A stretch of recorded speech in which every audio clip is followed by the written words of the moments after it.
Can you replace the host of the podcast? Yes. I wanted to do this buyo, this Japanese traditional dance, but I thought I would still be always the French girl. I can do little moves with my movement of the puppeteers becomes the movement of the puppet. Are there enough people to kind of keep this going? No, 15 years, 20 years, it will just be gone. Hello, and thank you for tuning in.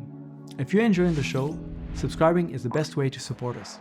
It helps us grow and bring you new stories from life in Japan. All right, let's jump in.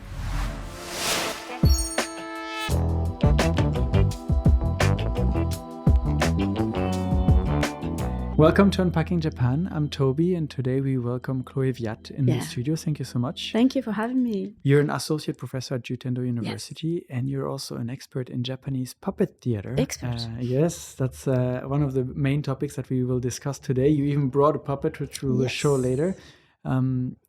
Japanese puppet theater, we were just talking about, is quite wide, quite old, and it's often known as bunraku. But what we're going to talk about more specifically, and maybe in comparison to bunraku, is ningyo joruri. Ningyo joruri. Ningyo joruri. Yeah. There we go. I already started wrong. But before we start about puppet theater, maybe we start about your journey to Japan and kind of what brought you here all the way from Paris. My first touch with Japanese and Japanese people is when we have to go back to the 20th century. We have to go back to Paris. I'm a little 8 or 9 years old, quite nice girl, you know, the one just sitting in the front in the classroom. And that's when I was in primary school, I met this very intelligent, clever Japanese girl. She came to my class and we were first classmates and then friends and then best friends. And she was, Japanese, coming from Tokyo. And she had so many wonderful stuff in her house.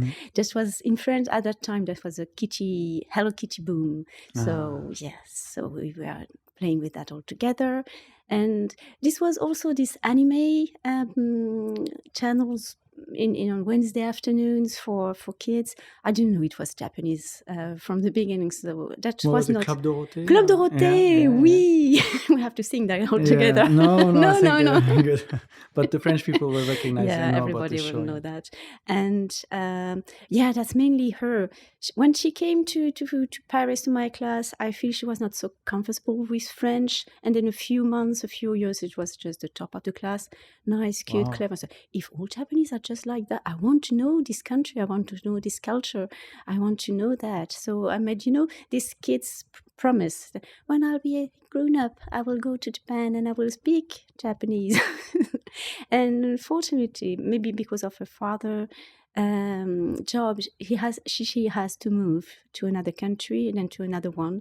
So, I didn't know what happened to her afterwards, but that was my first very big, very important way to discover Japan. That's an interesting way to discover a country, basically through another person, but early on, because you said you were 8, 9 years old at the time. And I forgot about it in the meantime. So when was, if you forgot about it then, when was a time when Japan kind of came back into your interest and that you kind of realized, maybe I want to do something with this? Yeah, it's at that time, now I'm a little older, I'm at, let's say 19, 20. I'm at university and I'm studying mathematics. And but in the university I'm in, there is another faculty. And in this faculty, you can, of course, have Chinese, Korean, Tibetan, Urdu, so many interesting languages, cultures with the greatest specialists in France, maybe. And that's wonderful. I'm doing mathematics and just language here. Right? It's just Japanese calling for me. I said, you know what? I'm here. I'm waiting for you. So I said, okay, yeah, that's right. When I was a kid, I wanted to do that. So in the morning, in the afternoon, I was doing my mathematics stuff. And then in the evening, I start studying Japanese. And time passing by, Japanese is much more interesting and fun than mathematics. I still love mathematics. For me, it's like a very interesting language. But yes, and finally, it was Japanese who won the race. So you study the language. Do you have any idea what you want to do with this after? Especially in France, there's always this big question. If you study a language, what are you going to do with that? Are you going to become a teacher of the language? Or did you think about moving to Japan one day already? It's even worse in my case because since I was a kid, I was a ballet dancer, choreographer. I was first in a ballet company and as a soloist, and then I had my own company that I did with a friend. So in my head was just dance, dance, dance, stage, and have fun with dance things. And then, well, Japanese is just because I like it. Maybe I would have the occasion to go there, and I don't know, just nothing. No plan. No plan. That's me. I'm a no plan girl. So when came the plan? When was it that you decided maybe I should actually go there one day, or maybe I should go there next month? First, well, learning Japanese at university is just great. I'm so thankful for all my teachers. But you're 100 people in one room and you study, you know things. I knew so many things about Japan, Japanese language, and so on. But I was not able to speak the language. I think that was a big problem. Well, not speak enough. I didn't like the way I was handling my Japanese. So a friend of mine told me, you should try, you have to go and then try and maybe improve your Japanese. Then there was the Nihon Monkasho, this scholarship. The Ministry of Education. Yeah. A scholarship. This kind of 10 people a year can go and study in Japanese university. So I tried. I wasn't sure I could be able to do it, but I did it. And I went in Niigata University. Okay. That was not a real choice of mine. The reason why I thought that was too difficult. The first year I would just try, and the second year I would do it properly. So when it happened to choose which university I should go, I just do this kind of with my finger. And the first one was Niigata, and the second one was Nagoya, and the third one was Okinawa. Okay. And when the first choice was, you accepted in Niigata University. Just wait a moment. Where is Niigata? Where is Niigata? And then I had some Japanese friends at the time said, "You're going to Niigata? Are you crazy? Where the snow is just, and you cannot go into your apartment when it's wintertime because too many snows, and when it's so cold, it's so dark. So, oh my goodness, I have to go there." And that was, winters are difficult, but not. What was your first your experience like then when you first arrived to Japan and you I guess land in maybe Kansai Airport or Tokyo Airport, and then you find your way to Niigata? How was that first experience like? Well, tired first, but just I don't really exactly remember. Maybe the airport and Tokyo station, and then Shinkansen, and I just arrived in Niigata station. And there were people waiting for me. I just feel it's okay. I'm doing it. I'm just once you get started. It's okay. It's okay. But at Niigata University, they were not. Well, as a student, I was the only French person in the whole campus. So that was wonderful. I had to speak. Not so many English speakers either. So I had to speak Japanese. It was just perfect for me. Were you studying mathematics there for your degree, or did you kind of continue focusing on something? I was coming from Inalco, which is such a great university. So that means at that time I was interested in ethnography. And Yanagita Kunio, I was writing my stuff about this. So no more mathematics in my life, just my pleasure, my hobby. Strange hobby. Your hobby took over. Yeah. And did you have to go back after that experience? Yeah, 1 year, and then I get back to France, and that's why that's at that moment that everything changed, because university called me and proposed me. Well, we need from April 99, we need a French teacher. What about it? Would you like to come 1 year, 2, 3 to teach French and be back to our universities? Oh, that's an interesting idea. Let's go. So back to Niigata. To teach French this time. French. So interesting. How many years did you end up staying in Niigata? That's the point. I was just here for 2 or 3 years. I was a teacher there for 18 years. 18. 18 years, yeah. Wow. Well, in the meanwhile, just meet my husband and I some kids, and the life went on. Yes, but yeah, I was not supposed to be there for such a long time, not at all. The place people tried to scare you away from Maybe, became your home for so long. What is Niigata like? If we kind of move away from the stereotypes of too much snow, what should people know about this area? Why did you end up feeling so comfortable there that you stayed for so long? Well, food. And is just that's wonderful. A very Japanese answer. Yeah, but it is it is true. And I was interested in traditional art at that moment, even though till that moment. So we have in Sado Island, which is a beautiful island I just love.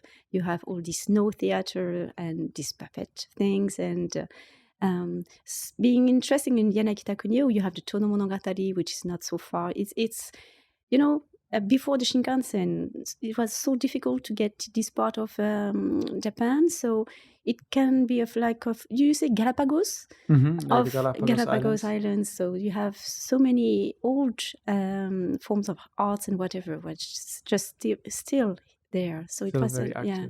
And as a fact, I didn't want to go to Tokyo or big cities. I've been before going to Niigata. I've worked for 1 month in Osaka, which I love a lot. But I wanted to be in very Japanese. I wanted this Japanese experience. So that was perfect. There you have it. You mentioned you studied and researched Yukio Yanagita. Who is he and why was he interesting to you? He's working on, of course, he was in 19th post-Meiji writer, and he's maybe one of the first Japanese researcher who understood that was something very interesting in traditional and simple Japanese way of life. So, like Grimm or Perrault for France, just gathering just simple stories, simple games, and fairy tales and old songs and all. Yeah, so that was interesting because at university you have to choose a subject to work on, and I have wonderful literature teachers, and I thought that would be just impossible. I know nothing. I cannot really understand Japanese. How can me, Chloe, said, yes, I can explain to you what is Natsume Soseki. It's just crazy. I cannot do that. So maybe simple games, songs, way of life would be easier for me to understand and analyze. So I thought, my teacher also said, I wouldn't do literature. I cannot do that. What should I do? Another idea, please. So you had this interest in these kind of traditional arts of Japan. You said that Niigata is rich with them. A lot are still very present, including some puppet theater on Sado Island. So let's talk about puppet theater. When did that kind of come into your life? When did you discover this, and what clicked for you? A friend of mine, knowing me and knowing my I was dancing for a long time. I need to be on stage. I love this one, and say, you know what, Chloe, you're interested in ethnography. You like dance, and there is this Sado Hachiza company. Their rehearsal they have rehearsal. I cannot say it. They have rehearsal in this theater, and if you want, you should have a look. And just go there and, it's just sitting down somewhere and just have a look at what they are doing. I said, oh, great. Are you sure I can just go and sit down and just... So I went, and to be honest, I just understand nothing about what was happening. Just not a single word. All Japanese and so on. But I loved it. And, for me, this recitation was just like melody. The shamisen was great. And I was just, all my intention was captured with those puppets. The moves were just, not the move. Maybe for me, it was just like a dance. And that's great. I don't know what it is. I just don't know what it is. But I think it's interesting. And at the end of the rehearsal, one of the puppeteers just came to me. So, what do you think? Did you like it? And you want to try? So just proposing me to handle one puppet. Oh no, I won't touch that. It's just sorry. Too valuable. No, too valuable. No. Yeah, please try. It's simple. You can do this and that and that. And oh right, just try to do the things. And oh, that's of course awful, but I'm having fun. I like it. Mm-hmm. I really like it. And I saw that as I was a dancer, I have this experience on stage. Maybe I could do something with it. It was just a dream of mine. That's great. I love puppets. And at that time, they were on a big project. It was a very old story play, which has completely disappeared in Japan. But thanks to foreigners in the Meiji period, one textbook of the play was brought back to Europe, and it was in British Museum, a library. But the label was not good. It was written Chinese old novel, old scriptures and old calligraphy. And just put it in the wrong case. And a wonderful teacher from Waseda University, emeritus teacher called Torigoe Bunzo Sensei, just went there, discovered it. Wow, it is not first Chinese, it is Japanese. I know this story. Maybe it's this and this and that, and we don't have it in Japan anymore. So So he made a beautiful research, beautiful analysis of it, and he came back with this story in Japan. But in theater with plays, it's just you have the text, and it's half of it, not even half of it. You need to have it on stage to make it interesting. So he asked the top of the company, Saruhachiza Zasho Nishihashi Hachirobe, to put it on, to have it in real. Just what would it have been to what kind of show was that back in the 17th century? And they tried to do it, Katsu Living Again, but a show of this kind, to do all of it from the beginning to the end, it takes 6 hours, 7 hours. Wow, it's just you sit it in the morning and you eat and you see and you sleep and you wake up and you see the end and you have the whole day just with that's very long theater. performance. And to do that, they need at least 17 person. Sometimes just nothing, but just give something to someone, just be in the hand and handling one puppet. So they really were looking for people who could help them for this project. So this university professor finds this forgotten and what people thought was a lost story from the equivalent of Shakespeare, so to say.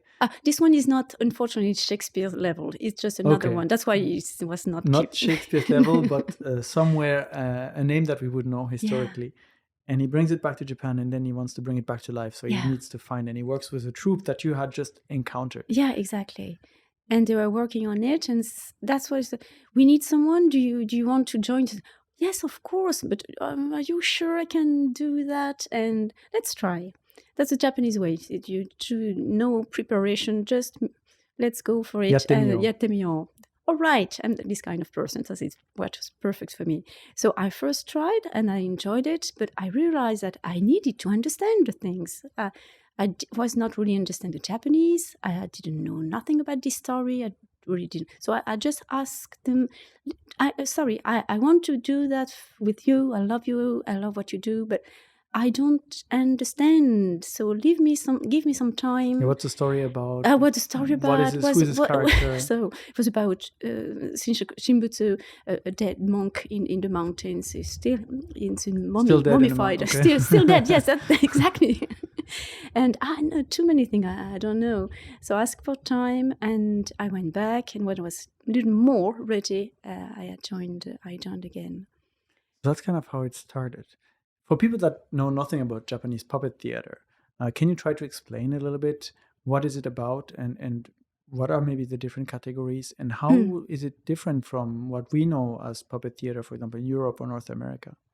What we have, what maybe in France and maybe Europe and North America, is puppets is mostly for kids. And I was thinking about Guignol, and we just have the bad guy, the good guy, and at the end, everybody is just shouting and fighting, and that's great, and we're having fun, a big laugh, and it's over. In Japan, it's more like it's for adults, not for children's, and especially in the old times in the 17th century, it's about religion. Most of it, even more, even before Chikamatsu, it was you have a temple, you have a jinja, and they want to do some propaganda. And so they have a beautiful story about one statue, one text, whatever. They explain everything. They put it in songs with shamisen, for example. And you have all these puppets that are here to explain the story. And you go all around Japan saying, my temple is the best. You should go, you should buy this and that. So it's very about religion and miracles and statues. So that's a big part of it. And you also have another part coming from mythology or old stories. And you take, when you have the she-fox story, which I love, it's like, once upon a time, in a wood, there was a fox, and he was about to be killed, but he was saved. And then to say thank you to the nice guy that saved her life, she transformed herself into a beautiful woman and go back to him. They married, they have kids, and so on and so on. This kind of story we also have maybe one of third part of the whole repertory. When did this puppet theater kind of really begin in Japan? That's a big story.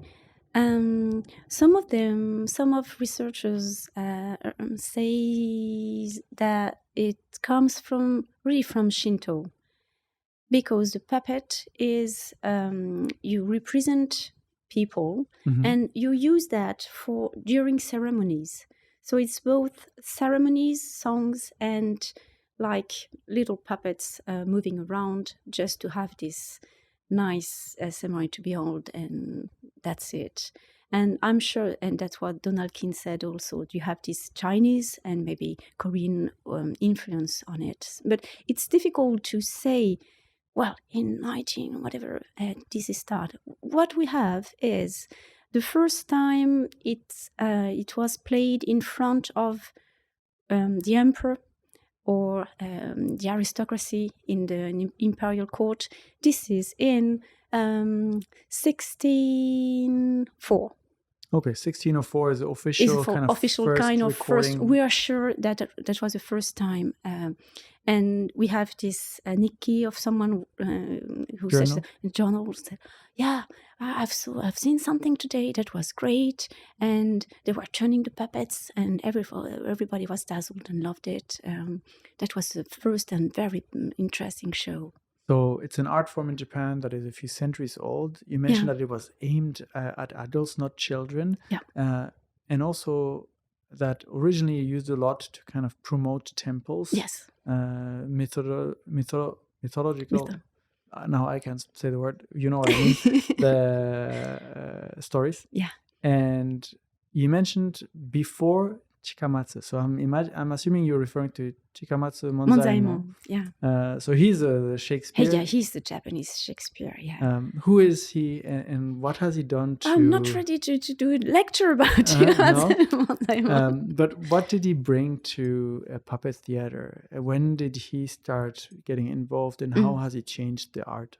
To put it simply, I would say it was a popular form of art, and thanks to Chikamatsu, it's just literary, the metaphor, it's just completely before, after. It's just high-level literature, plays. Thanks to him, it became this kind of... Which century was he? He was born at the end of the 19th and died in the 1725 or so. So 1725... So 1690s to 1725, quite a short life. No. At the end of I don't remember. Maybe 16. I'm saying foolish things. Let's say it is 1654 and then 1725. Okay. Maybe I'm lying. So he kind of a few decades after it was first recorded came in and kind of said we can write better stories for the theater, and that kind of changed everything. Yeah. So if we go back now to you and that play, which is not from him, but you ended up studying this, how do you approach this? Because all these texts you mentioned are very old, are very hard to understand. Yeah. Probably even for Japanese people Yeah, to I some think so, degree, a yeah. lot of ancient or not anymore used vocabulary. How did you study this, and how do you kind of get a... Yeah, it's kind of respect for me to the play, to the text. I just have first to understand what it is about, and it's just not the story. Well, of course, I have to understand the here and about, who is doing what and why and so on. So, by translating the play, I can check every little details and try to putting it into French. In my case, is just a way to really understand what's the message, not what's only the action, but what's the message and what's happening in the main character's head and heart, because it's a lot about the logic of the passions, logic of the heart. So I need to understand that before being on a stage and pretending I could be or I could express at this part of the text. So translating is a very good exercise for me. So I do that. And what is also my chance and my burdens, I'm French, so I'm coming from another culture. Sometimes I can presume I understand, and in fact I'm all wrong.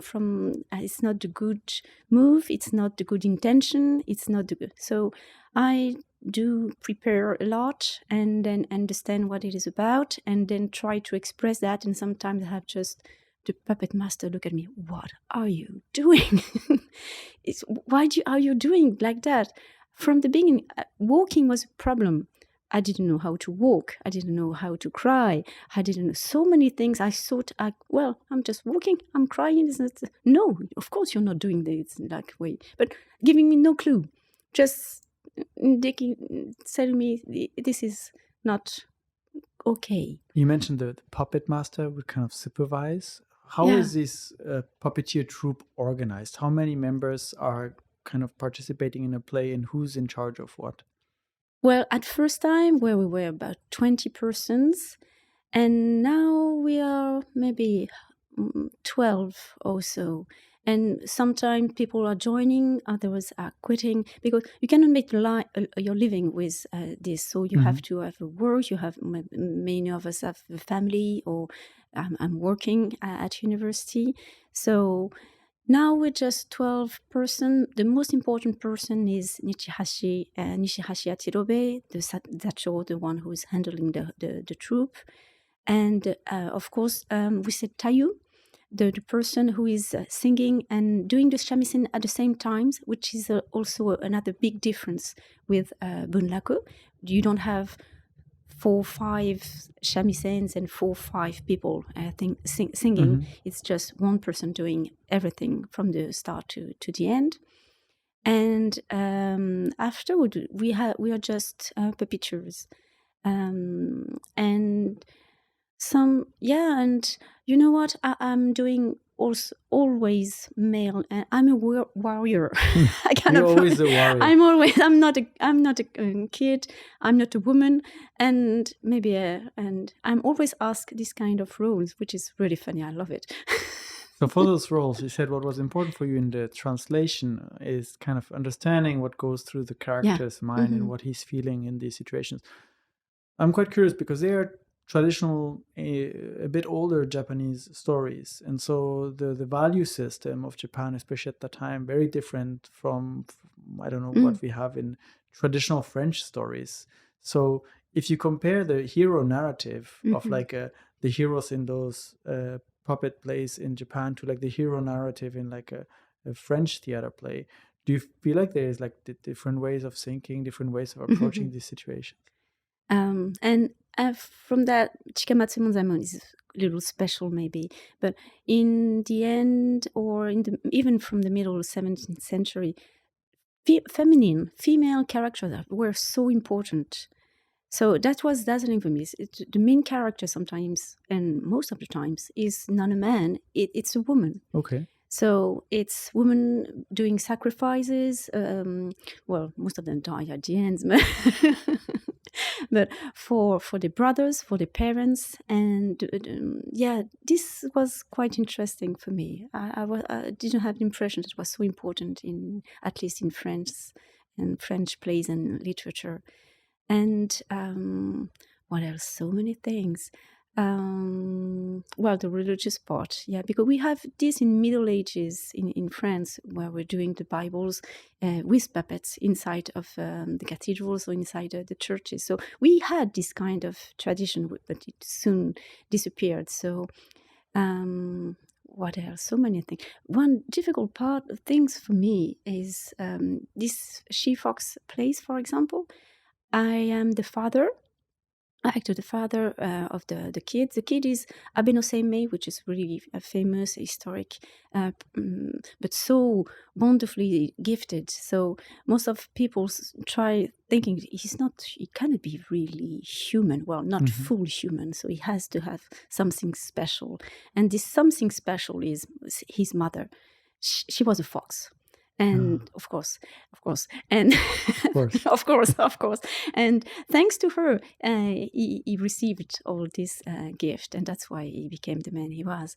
So this was this old story, but the kids saw his mother in her fox appearance, so that breaks the magic. So she has to go, she has to live forever. So she lives and in the wood. And the father and the kids go there and try to find the mother, and she won't come because she broke the rules, and it's over. But as the kids is crying and everything, the dad decide to, well, if this is the situation, let's die all together. So first, well, I will kill myself, but kid, well, I have to, well, what about dying? And I will kill you. And then I'll kill myself. So in the next life, maybe, well, not maybe, we will be together. So in this scene, I'm the father. I take the kid, I take my sword, and I'm about to kill him. No, no, my brain is saying, yeah, this is Buddhism, Chloe. It's okay. You have another life and everybody will be all happy together. It's okay. It's okay. Do it. And my whole body is just, no. Killing kids is, well, not kids, but killing persons is just not correct. You don't do that. And this play, we have been doing it for more 15 years. There's always a puppet master at the end. No, you're not killing him. Yes, I'm doing it. Look. No, I can feel that in your move. You're waiting. You're not doing it. And yes, because I couldn't do that. So it was interesting.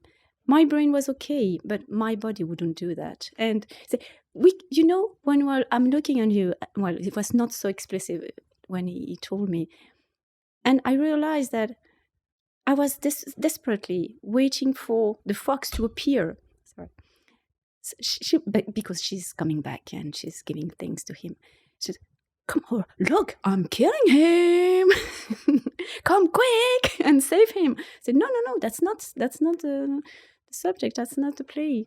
So that was funny. That was so interesting. Definitely not stories for kids, as you mentioned before. They are quite heavy. And interestingly, you said you really get into character, even though you're in a way not the character. Like if you would be doing traditional theater, you're moving the character, and actually yourself, from what I've seen in some videos on puppet theater, you're wearing completely dark clothes and you're visible on stage holding the puppet in front of you. So you're kind of just animating the puppet in a way, but you still feel like you while your physical appearance is gone, it kind of goes into the yeah. And listening to I have to be exactly what is said, is sung in the music. So yes, I'm part of it. I'm doing it. And yeah, I'm serving the puppet, that's what we say. Do you remember your very first play? the very first time you actually went on stage to go with the troupe? And that was the first one with the British Museum, the Kochi Hoengo Nenki. Yeah, and first I was just doing nothing and just giving things to people, which was very useful. Well, I hope doing it on the right time maybe was. And then some puppeteers quitted the troupe, so I was asked to do the son of the monk, and a very strange scene also. The father doesn't want to see his son anymore because he's now becoming a big monk. So okay, no any bound with any part, any one of the family. And the little boy says, "Daddy," and it's not working on. So, and I had to walk and fall down, and with the father just don't giving them what was happening to me.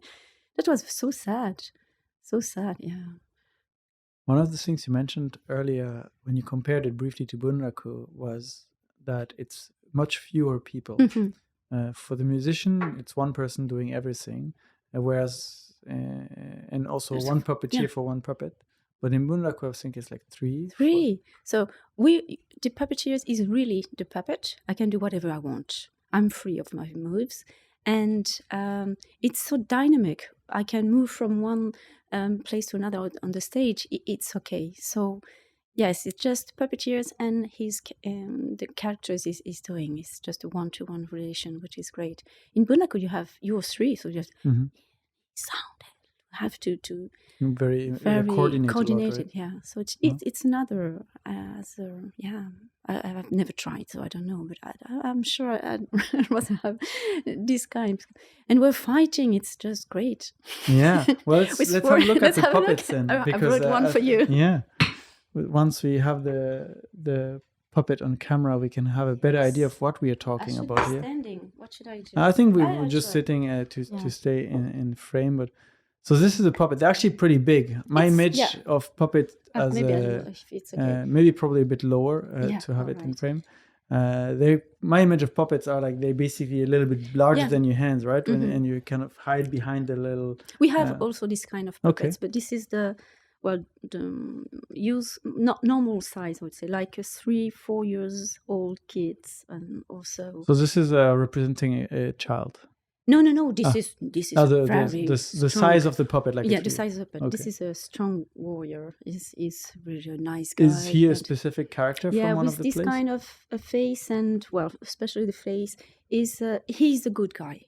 Okay. He's saving persons and he's helping, and he's a good guy. So, in kabuki, for example, I know that the mask, or the masks have a lot of significance, and they kind of really represent the specific characters. Is it the same? That's the same. Yeah. Okay. So what is, for someone that has never really seen this, if you look at this character, what are the things you should pay attention to?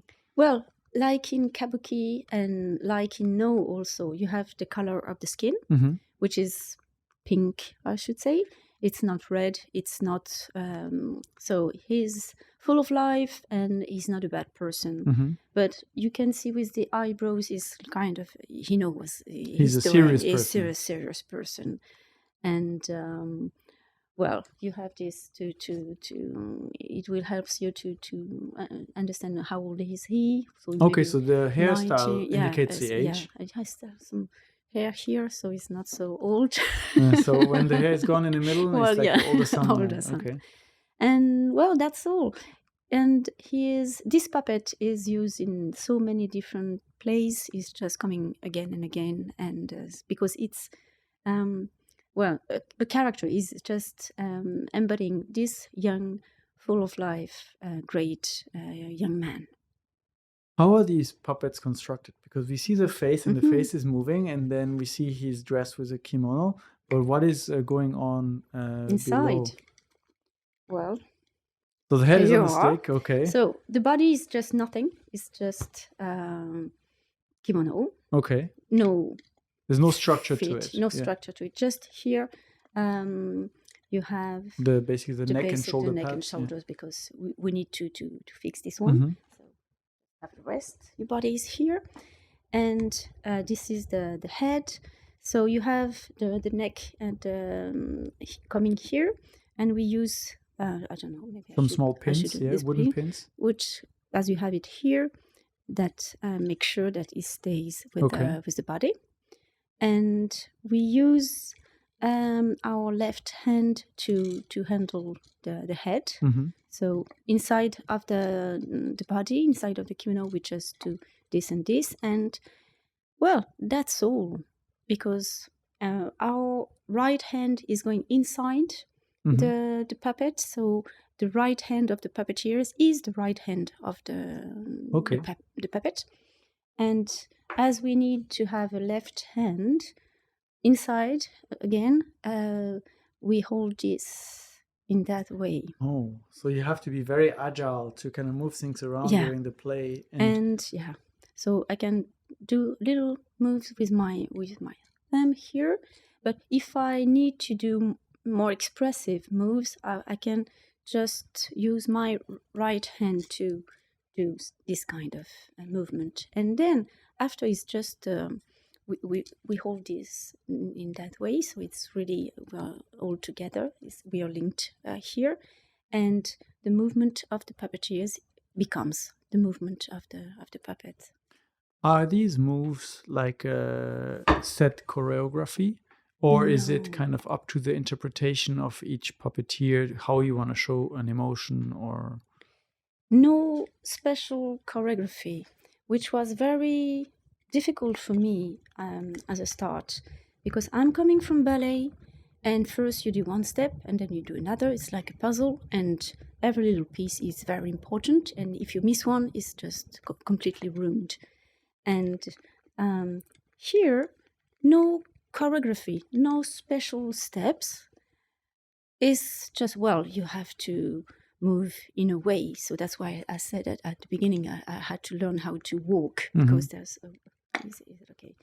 And but we have we agreed on some patterns. That means this part of the story, this part of the text is important. So here we have to do something. But in the meantime, in the meanwhile, and I'm not sure I'm doing it properly. What should I do with him? Let's put him here, as I was speaking to you. But I put it wrong inside. But in between, we are completely free. And so the puppeteer has to decide what he wants to do and why and whatever. So this is the most important part. I'm not doing it properly. It's okay. Just have a rest. So another interesting, while you kind of fix his head. I'm not doing it. Just wait. I feel confused. You're confusing me. Another thing that is interesting is if you compare to traditional theater, you are not doing the lines and the speaking of the puppet, right? You're just animating the puppet, and there's a person that will do the singing and the storytelling at the same time. Yeah.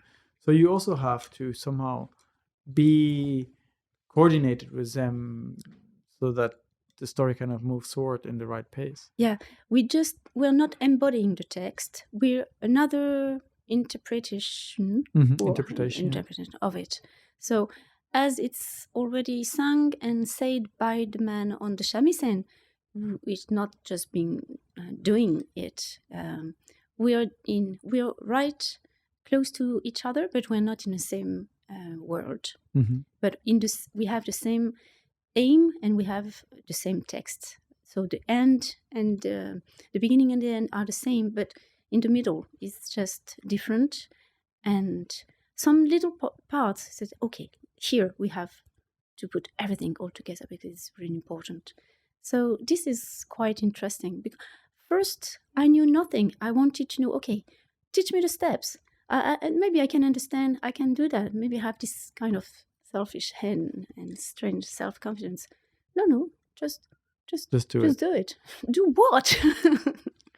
Just move.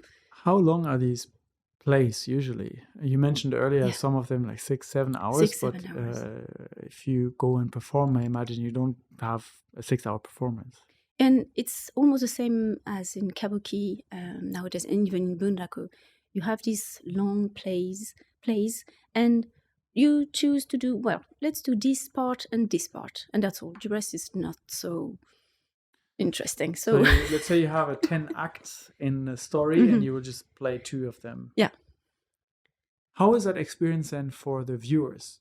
Do they get the full story? I'm imagining if you watch, I don't know, a play of Hamlet or Romeo and Juliet, but you just have like 2 of the middle section, but you don't have the beginning of the end. How is the experience for the viewers that kind of go and watch these? Well, a long time ago, you would watch the same plays again and again. So even the audience would know what was happening, who was what, and where to applause, where to sleep, and we are waiting for this when she did that, and whatever. So this anymore. We don't have that anymore. But the part 1, part 2, part 3, most of the time it's just 5. And they can, really, it's a different place, different people, different stories. Of course, in a whole, it's better to have all the whole series from 1 to 5. But you can have just in the middle, and you have a story inside the story. Okay. So that's, maybe that's okay.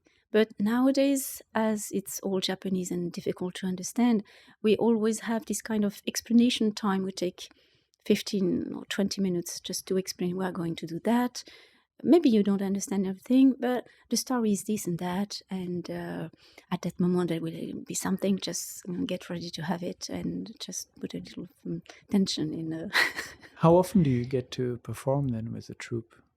It depends on we have maybe 6 shows, from 6 to 10 shows a year.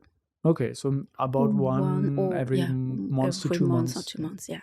Okay, and is it easy to find nowadays?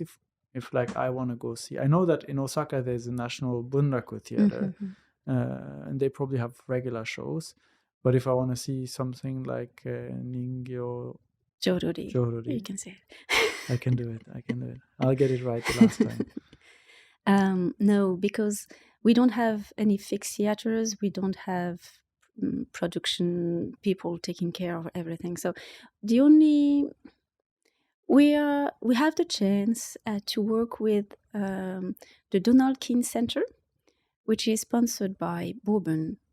So twice or 3 times a year, we are invited to have a show inside the Donald King Center, which is in Niigata, in Kashiwazaki.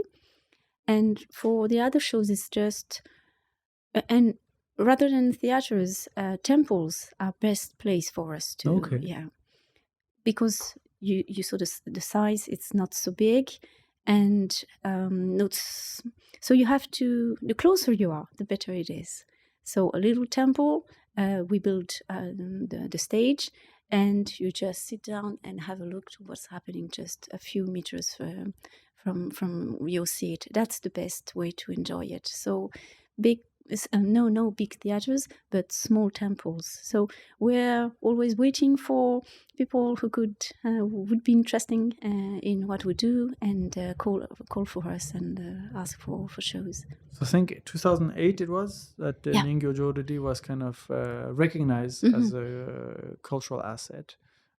How is the situation nowadays? I imagine these arts are difficult to keep alive. Maybe fewer people are interested in practicing them and teaching them. Are there enough people to kind of keep this going? No. And I'm really afraid and prepared. Maybe in 15 years, 20 years, it will just be gone, disappeared. I don't think so. Because you need, like the puppet master of Sado Hachiza, you need someone who can handle everything. He makes everything, the puppets, the costumes, the props, everything. He's doing it. And you need to know the repertory, to know what play to do with what, and how to do that. And this is the older, you have no school to learn. And even though you join a troupe, you're not learning. So you just hear, and it takes at least 10 years to understand really how it works.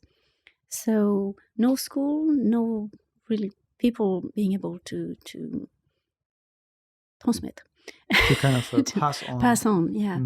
So, and for example, in Sado Island, just after World War II, there were hundred and I have forgot the numbers of different little troops doing that in Sado Island. Now you just have 4, and each of them is just wonderful, but with all persons joining the troop. So Is this specific, this puppet theater specific to Sado Island and that area, or is it throughout Japan? So that's the technical part. You have bunraku, which is the most known part, which is the most recent in 19th century. And we are doing what is also called bunya ningyo. From bunraku is also name of a person, the person who had the troupe and was doing it. Bunya is another person. And this bunya puppet art is just remaining in 5 parts of Japan. Ishikawa, Sado Island, and a few parts. So it's one of the latest part of Japan that you can still enjoy this kind of traditional puppet art. How has getting into this art kind of changed your life in Japan? You came on an invitation to teach English at university. French, yeah. French, sorry. Yeah. And then ended up discovering this, and it kind of took a big part of your life as well. But never, as you said, nobody can do this professionally and earn a living from this. So always on the side. How has this kind of performing this shaped your experience of life in Japan? It's just wonderful. I learned so many things. It's just, for me, so interesting to do that, to understand more deeply Japanese language and Japanese culture. But also it's being part of Japan in a way. So when I teach French, I'm the French girl, I'm the French woman I'm French. I'm acting as French. That's my job. I love it. I'm bridging I'm bringing the French part to the young Japanese students. But I came here because I love Japan, love Japan culture. So that was my dream to be part of it, in a way, to be a little part of it. So I'm not sure I would have stayed so long in Japan without, maybe I've found something else. But it's really important for me to do that. So yeah, I'm not sure I'm answering the question. Yeah. Your career brought you to Tokyo now.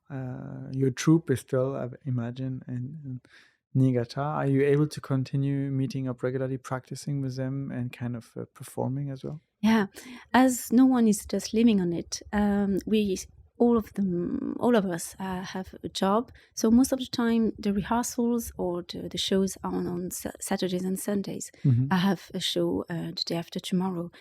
And so I have my normal teaching life from Monday to Friday. I'm the French woman instead of the whiteboard explaining things to young Japanese students. And on Saturday and Sundays, I take my Shinkansen, go to Niigata, and puppets. So it's still your second home. It's my second. It's a second myself. Has the puppeteering kind of also affected your approach to teaching at university and the way you transmit a language, a culture to students? Not really, to be honest, because but sometimes I use puppets in my French classes, but not all the time.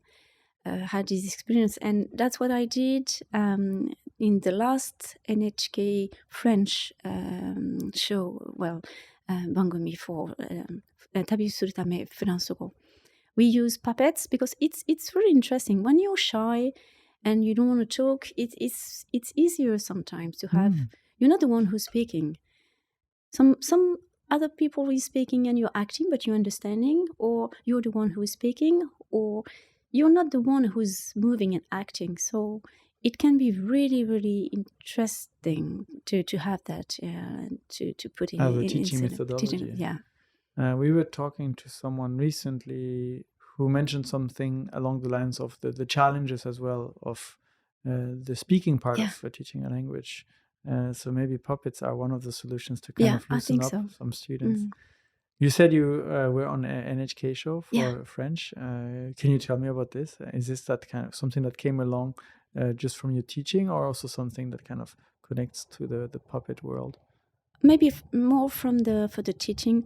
That was also very funny.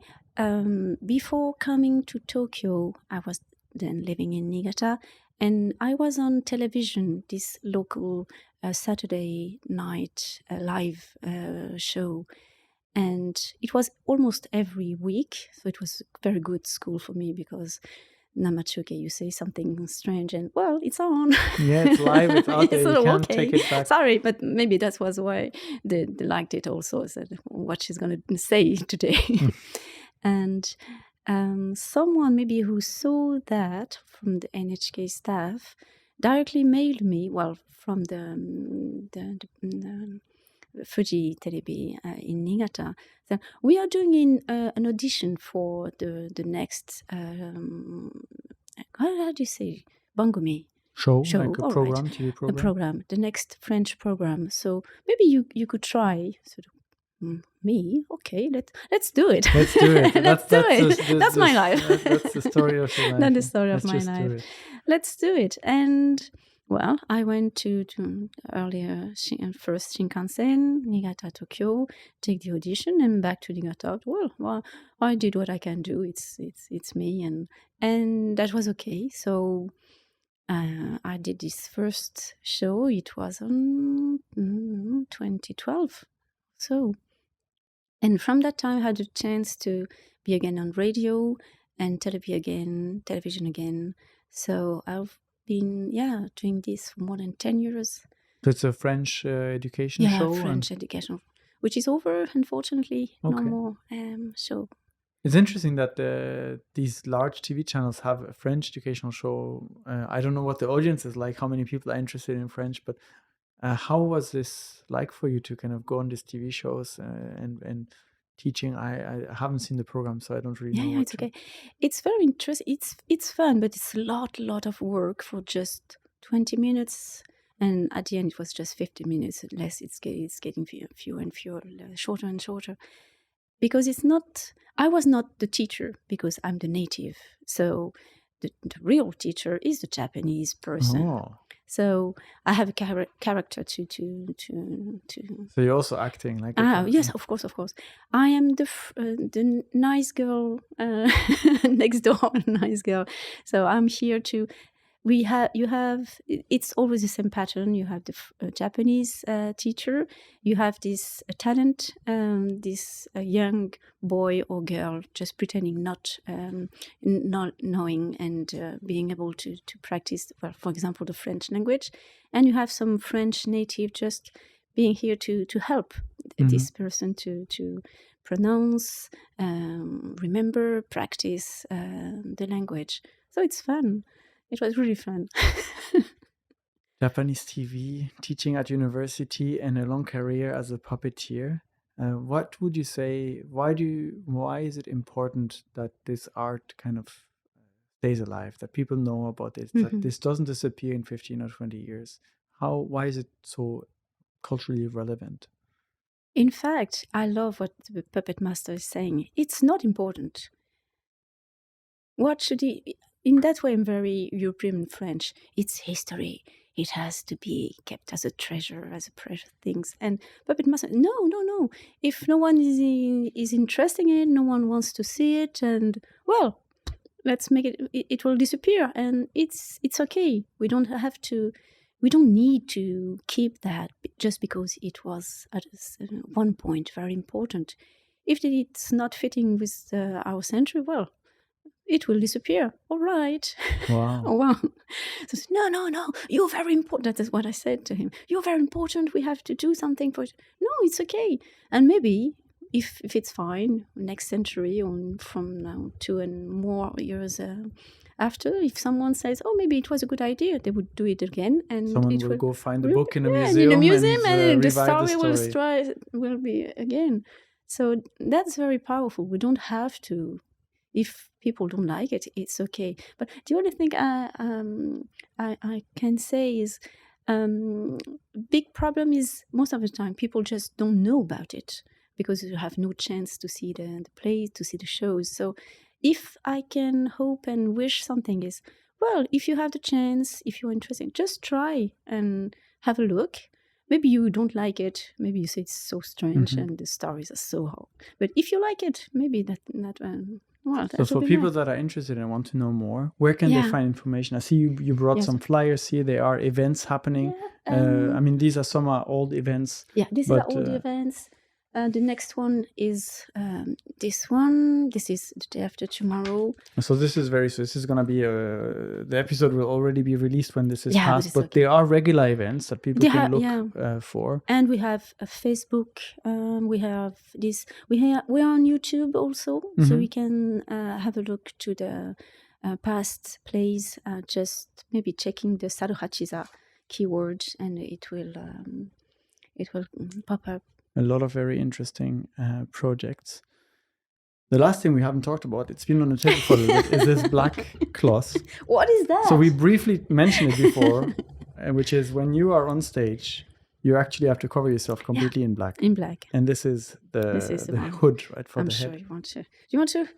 I can give it a try. Well, I have my head. It's me. This is very intimidating in a way. Yes. Can you see through this? I can see you. I can see you. I can see you. Wow. That's the purpose. We have just to erase our faces, but we need to see what's happening around. If not, it would be just too difficult. So, and this is very, very important for me because first I just really did know nothing about puppets, but I wanted to do this buyo, the Japanese traditional dance. So I started learning and trying to do that. But I saw this head and the move was just so strange. I would still be always the French girl doing this Japanese dance, so I didn't like the idea. Thanks to that, if I'm good enough, people shouldn't be able to, because we all wear the same, shouldn't be able to say this is who and this is who. She's French. She's French. She's the French one. She's not Japanese or anything. Yeah. You're the character. Yeah. That's it. And they couldn't identify that the moves is who is behind the puppet. So that was a very important condition for me to be able to go on and join the troupe. So sometimes, well, at the end, we have to put it off and just bow and said, I can still hear it. Oh, forget it. Did you like it? It's all what it's important. Chloe, thank you very much. Thank you sharing so your much story for you. I'm experience. sorry for this. Is there I have anything... to apologize for my poor English. Sorry. Not at all. This was fascinating. I learned a lot, and I'm very curious about seeing a play. Is there anything that we didn't touch, but that we didn't talk about that maybe you would have liked to discuss or explain? It was wonderful. I really enjoyed it. Yeah. Well, I enjoyed it too, and seeing the cool puppet. Maybe we can have a closer look after. That was very. You want to try? Sure. Yes. If I don't break it, now I'm in your position to. You can do that afterwards if you want. You want to try? Sure. Should I just? So I have to put my hand. Oh, I'm already doing it wrong. I put the right hand inside, right? Oh, no, yeah, you're doing the wrong thing. All right. So the left hand. The left hand holds, hold it, and you have to put your fingers, if you can find it, inside. Yeah. Okay. Okay. And so, yes, that's it. Okay, wait, I think that's it. Oui. Yes, you can. Oh, wow. The next is this one. Do you want to try this one too? Sure. So the arm, should be the right arm. Is it going through the same? No, you have... Through the side? Wow. So I can replace the host of the podcast for the next episode? Yes. I would need to... Use your right hand. Oh. So you use the actual hand? Or just you hide it inside? I just hide it. And, well, sometimes we need to take stuff, so we use it, yeah. And then the foot is the last stage of disappearing. Great. Yeah, you're good. We are recruiting. You should join. It's very tricky to make like very specific movements. Yeah. To kind of stay in control. And I need to move like 2 fingers in different directions. Yeah. To And I'm right-handed, and you do most of the part with the left Left hand. hand. yeah. Oh, great. I'm curious to see how much we can actually see through the hood. Please. I don't know if I can put this on properly with my hair. Oh, and my great. glasses. Yeah, maybe the glasses are... Okay, I because- will be the... It's actually pretty clear. We can see very well. You're wonderful. This is fun. Just don't change anything. You can see me, right? Yeah, you can see. I'm actually yeah, pretty surprised by how much we can see through this. And I think this is a great place to end the episode. And, Chloe, thank you again. Thank you so much for coming and for this experience of being a puppeteer for a few minutes. It's very warm in here. Yeah, yes. I imagine when you're on stage, especially with the lights and everything. But thank you for this wonderful experience. So and thank you everyone for listening and watching. This was Unpacking Japan, and we'll be back in the next episode.